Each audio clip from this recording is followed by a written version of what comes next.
everybody. Welcome back to the second edition of Terrace Talk this season. Disappointment for Norwich City on the opening day of the campaign. Of course, the 2-0 defeat against Oxford, the big 4-3 victory in the Carabao Cup against Stevenage at Carrow would have slightly softened the blow.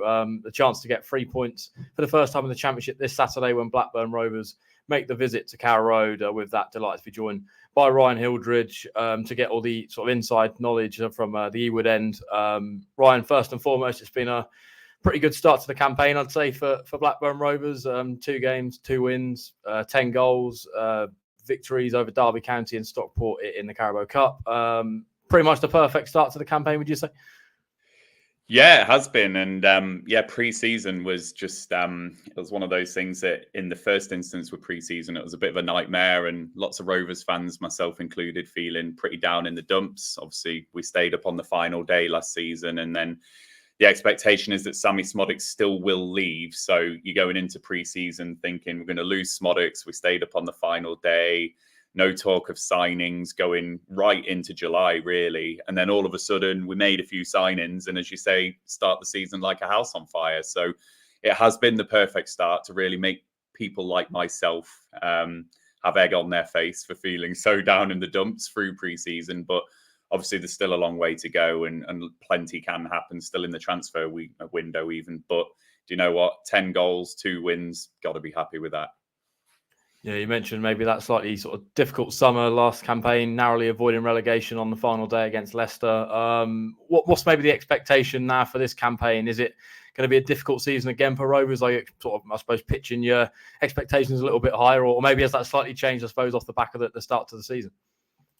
Well, for me, I've predicted us 15th before the 2 games that we've mentioned there. I'm hoping that we don't have a season like last season, because going down to the final game and being within 1 goal of dropping into the relegation zone is not a nice place to be. So John Eustace has come in and done really well. You know, all those things that we saw him do at Birmingham City, where he stabilised them and got them into the playoffs. You know, we're not expecting playoffs, but him just steadying the ship, putting his stamp on things and allowing Rovers to just be comfortable, not be looking over our shoulder, and really just rectifying some of the issues that came to the surface after Jon Dahl Tomasson left. You know, a nice, gentle season where we're not worrying about anything is what most Rovers fans are hoping for, I think. And obviously anything above that is an absolute bonus.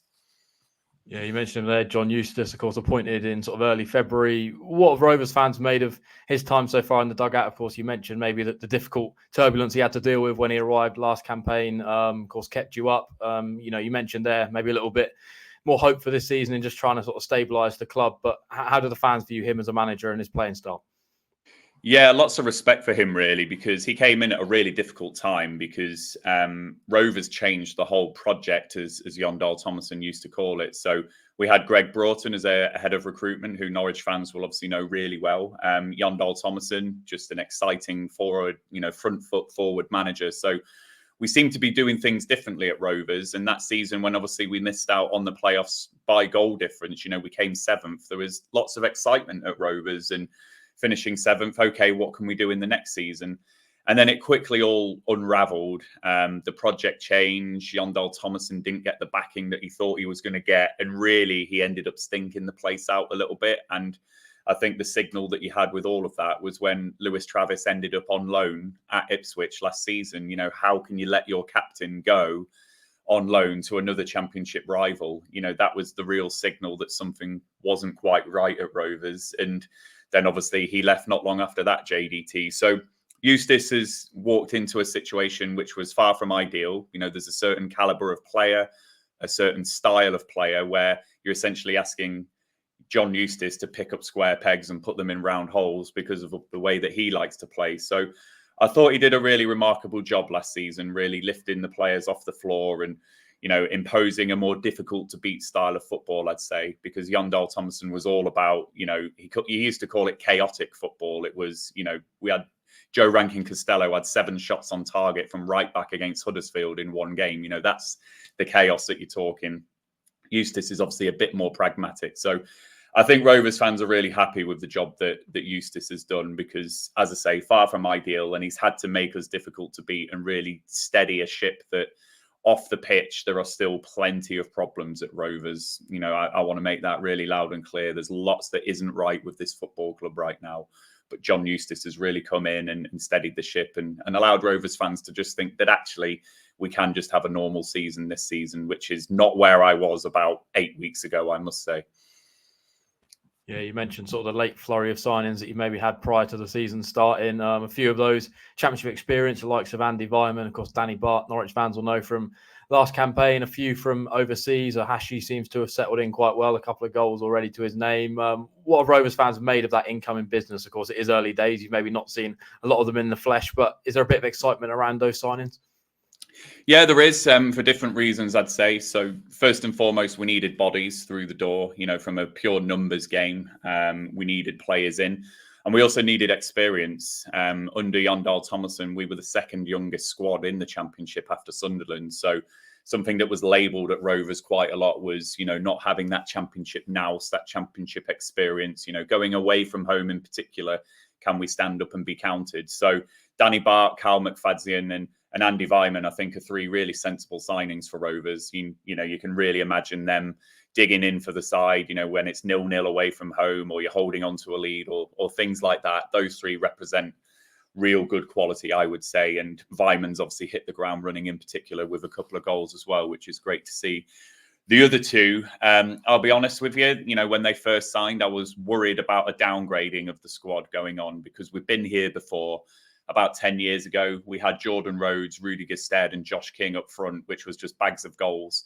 And then we ended up having Chris Brown, Nathan Delfonso and someone called Fode Koiter, who Norwich fans won't even know. So I was worried about that similar type of downgrading going on when you think that Sam Gallagher's left the club. As much as there are criticisms about the goals he hasn't scored, still a good quality Championship level player. And obviously, if we lose Szmodics as well, I was worried that replacing Gallagher and Szmodics with Ohashi and Gay, who are relatively unknowns, you know, I was worried about that similar type of downgrading.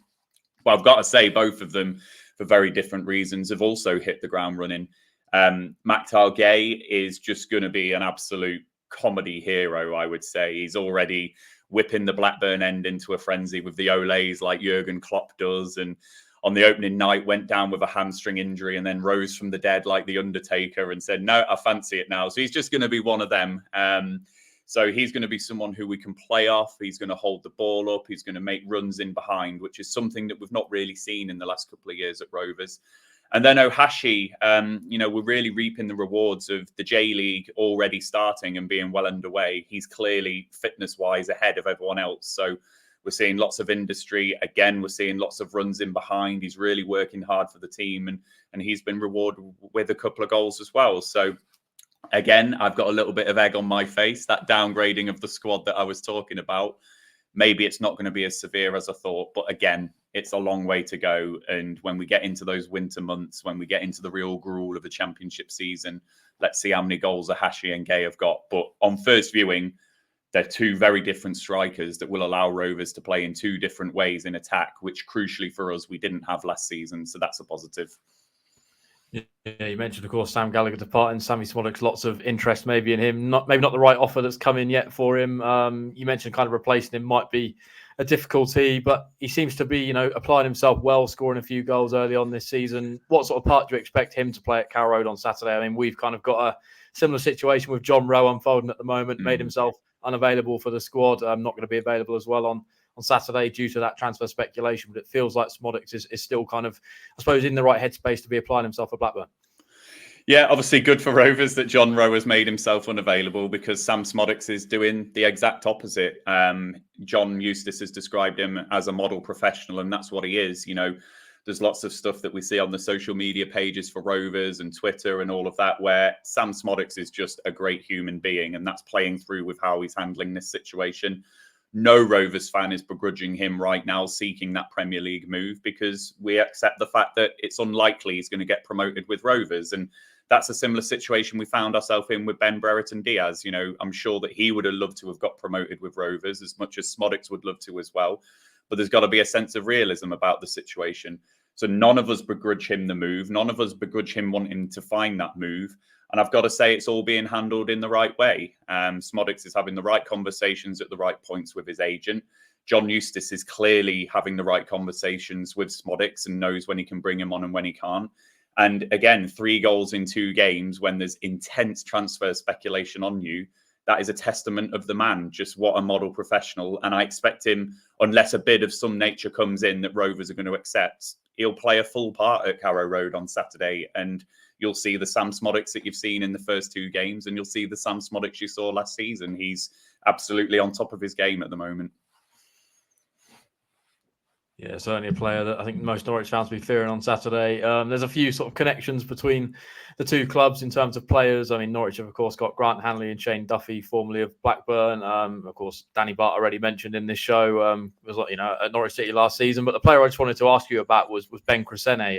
He's just arrived to Norwich on a permanent deal. We've not actually seen him yet in sort of competitive action due to an injury. Looks like he's going to be available for Saturday. I think it was 18 appearances at the back end of last season on loan with Blackburn. Not many starts in that, but seemingly towards the end of the campaign, he was sort of quite liked, I think, by Blackburn Rovers fans from what I've seen on social media. So, what can Norwich fans maybe expect from him? Yeah, very well liked. And as you've pointed out with the appearances there, really grew into our season because it was a tough gig for him coming in and trying to oust Harry Pickering, who is just an absolute steady Eddie for us at left back. That was tough for Crescene coming in. But Eustace in particular found a home for him in that left wing back role and that more attacking role. So I'd say Crescene is your modern day fullback, where I think that Pickering's probably your traditional left back, where, it's defensive first and he's not really getting forward that much. Crescene is one of your modern day fullbacks where he'll fly down that wing if he can. He'll try and influence things in an attacking sense.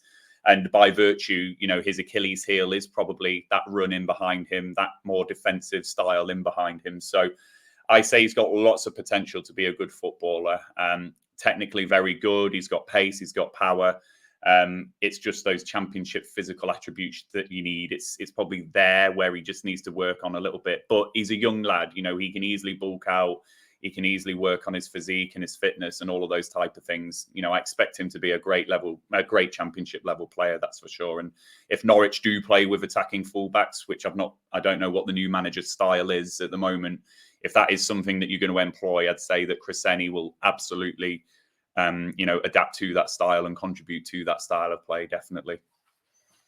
Yeah, I think that's certainly something that the new manager wants. Obviously, they've kind of recruited him to try and play that, so it feels like it could be a good fit for the future. Just on Norwich, just intrigued to get kind of your take on maybe what, from an outside view, you kind of view our season. Obviously, you mentioned, there that the new manager last season, disappointment in the playoffs against Leeds in the semis. We've lost Gabriel Zara. Obviously, John Rowe looks like he wants out. So a little bit of kind of difficulty, I suppose, behind the scenes, but also a new era for Norwich under a new manager. So sort of someone who's not in the Norwich City bubble, where do you kind of place Norwich in your championship predictions?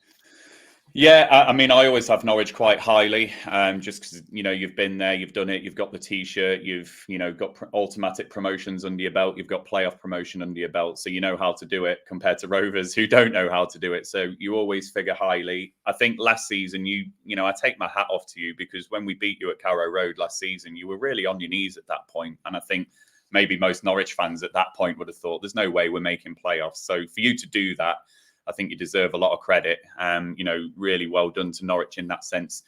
This season, obviously, as we're finding, all of our season really hinges on if Szmodics is going to be here. And obviously the same with what you've said there with Sarah and Rowe. The championship, sometimes it is decided by individuals. Sometimes it is decided by quality, and they can be the difference makers. So I think without those in your side, if they both end up going, it might be a stretch to make the playoffs. I think just with the relative quality that does come down from the Premier League now, it really does frustrate me how strong the sides come down from the Premier League and the way that they're able to compete. So when you then add Leeds into the mix as well, who we're expecting to be strong, everyone's essentially playing for 2 playoff spots, aren't they? And it's going to be really competitive when you then throw in Middlesbrough, who are going to have a strong campaign. So maybe it might just be a stretch too far for Norwich to make the playoffs this time. However, if Carrow Road gets bubbling, if Carrow Road gets momentum, if the Norwich fans get behind the side like you do, you can beat anyone on your day, absolutely. And as last season proved, to come from the dead like you did and make the playoffs, if you get on the run at the right time, then you absolutely can. So I think at this point, with everything in front of me, maybe just outside the playoffs, but don't rule it out because you've been there before. Yeah, it's funny you mentioned that Blackburn game, quite a turning point really in our season. I don't think we've lost at Carrow Road in any competitive game since then. So it's almost coming up for a year now since the last time Norwich lost at Carrow Road. We'll now turn the attention forward to Saturday's game. I mean, Rovers unbeaten in their last 4 visits to Carrow Road. It seems to be kind of a little bit of a happy hunting ground in some respects. With that, I mean, how do you see this game unfolding, Ryan? I think I'm always nervous and skeptical as a fan when it's, a team's first home game of the season in August in the sun and all of that type of stuff, because there's always fear-wood factor, isn't there? So I fully expect Carrow Road to be, sold out and full of voice and full of noise, and the new manager's first home game and all of that. So I think on the face of it, a really difficult game for Rovers and a tough game that I'm expecting. The thing I'm hoping we can take advantage of is the new manager and the transition that you're currently going through, and the poor result that you obviously had against Oxford, where they caught you cold a little bit. That's what we're hoping as fans, that we can come and take advantage of. But make no mistake, when you throw in that home record that you've just said and how long it's been since you've lost at Carrow Road, I'm not expecting Rovers to waltz up there and have it all our own way, anything but that. We're going to have to play the Eustace way, make it difficult, keep it tight, frustrate you, keep the game at 0-0 as long as possible, and be really good on the overturn of possession and on the counter attack. That's how we've got to do it. Kind of what we did last season in that game. We really sucker punch. Those 3 goals were real sucker punches, all 3 of them in many respects. So it's got to be a similar blueprint, I'd say. With that, going to pin you down for a score prediction. Yeah, you mentioned there, both Norwich obviously had a bit of a goal fest on Tuesday night. I think, under the new manager, attacking football seems to be kind of the way. We're a little bit leaky at the back. Rovers have scored, quite a few goals. With that, how do you see this game in terms of a score prediction? Even with all of that we've said, goals galore in both of our games, I do think our blueprint will be to keep it tight. This is going to be our first league away game as well. So I'm really intrigued as to how Eustace is going to set it up. And I think it would be foolish of us, with the way that your manager wants to play and the last league result you had. I think it would be foolish of us to come out and be at you in that sense and leave gaps over the pitch. So I'm expecting us to keep it tight. And for that reason, I've gone for a 1-1 draw on our podcast. I do fancy Rovers to just maybe spot an opportunity and peg you back. 10 goals in our last 2 games is, not to be sniffed at, and confidence is high. And we've got lots of attacking players contributing in the attacking third at the moment, which should count for a lot. So yeah, 1-1, but not an easy game by any stretch. I'm expecting a real loud noise, and I'll be at Carrow Road on Saturday as well. So I'm sure I'll be bricking it when I'm in there. Yeah, it should be a good game. Ryan, you mentioned your podcast there a few times. Just want to plug where Rovers and Norwich fans can find your content. Yeah, it's called the Arte Labore podcast. So you'll see that Latin on our badge. If I've murdered that pronunciation for any Latin speakers following your channel. And that's through the Lancashire Telegraph. So Elliot Jackson is the main reporter there, who will be at the game on Saturday also. But me and him just record every Monday and break down, the previous games, and then obviously any other big Rovers news as well. So yeah, the Arte Labore podcast. There we go. We'll leave all the links down to that down below. Of course, you can go check that out. And we'll, of course, be at Carrow Road as well on Saturday. You can find all the content across our channels at the moment. Of course, you've got the Pink and Plus app as well, which you can take out a free trial, $2.99 a month thereafter. We think it's, good value. Lots of excitement coming up in the rest of the transfer window. We'll be down speaking to Johannes Hoff-Torp this afternoon. So, of course, all the key lines in terms of the transfers and Norwich City in terms of fitness as well for this game will all be on our channel. So keep it locked to the pink, and hopefully we get a good game in the sun on Saturday at Carrow Road. Norwich looking for their first 3 points, and of course Blackburn hoping to continue their positive start to the campaign.